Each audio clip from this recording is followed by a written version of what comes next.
बांकीपुर विधानसभा उपचुनाव और बिहार की हालिया राजनीति के बारान प्रशांत किशोर यानी जनसुराज और एनडीए यानी जेडीयू बीजेपी नेताओं के बीच कुत्ता टिप्पणी को लेकर तीखी बयानबाजी देखने को मिली है।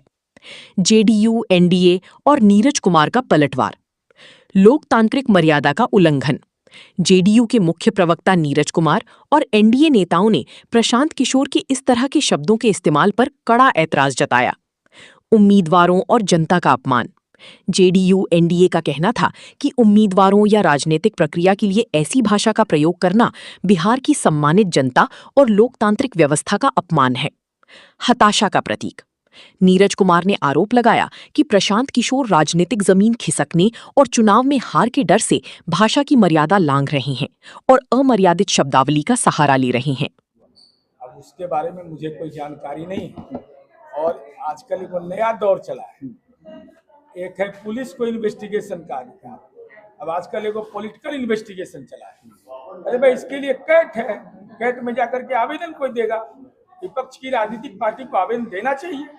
अगर केवल आप सोशल मीडिया में चलने वाली खबरों को बुनियाद बनाइएगा तो वो तो कोई आधार बनता है। ये तो पूछा जा सकता है नीरज भाई साहब ना कि भाई आप जो 1.5 करोड़ की सब्सिडी लिया है उसको आप शिक्षा सचिव फिर बना दिए। 1.5 करोड़ की सब्सिडी का कागजात अगर हमको दीजिएगा तो हमको कैट को लिखने में 1 मिनट देर नहीं लगेगा। नीरज जी, आप एक मजबूत एलायंस है एनडीए में, शिक्षा मंत्री धर्मेंद्र प्रधान का इस्तीफा मांगा जा रहा है। इस्तीफा मांगा जाना अलग विषय है, ये आंदोलन कॉकरोच है। ये लोग इंडी गठबंधन वाला कॉकरोच तो नहीं है।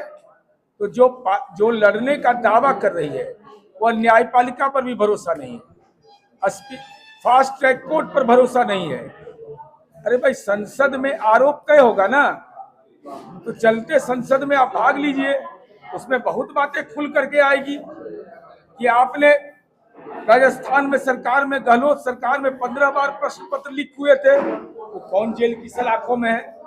कांग्रेस पार्टी के राज में कहां गड़बड़ियां हुई है।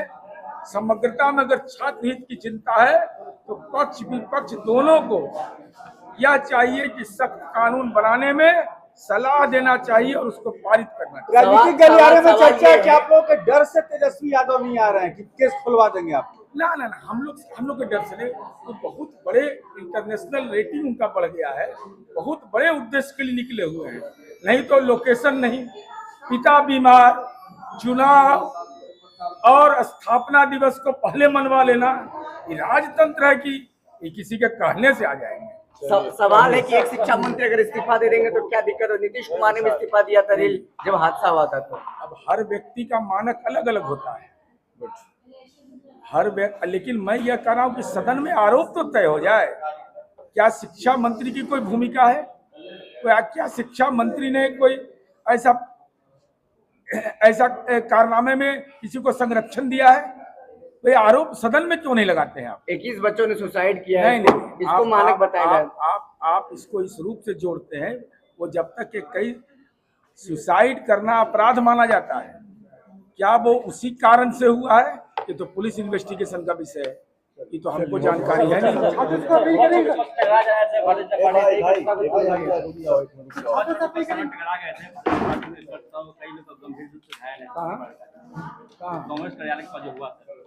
उसके लिए पुलिस विभाग से पूछेगा तो उसकी जानकारी हमको है। चलो, छात्रों से अपील करेंगे।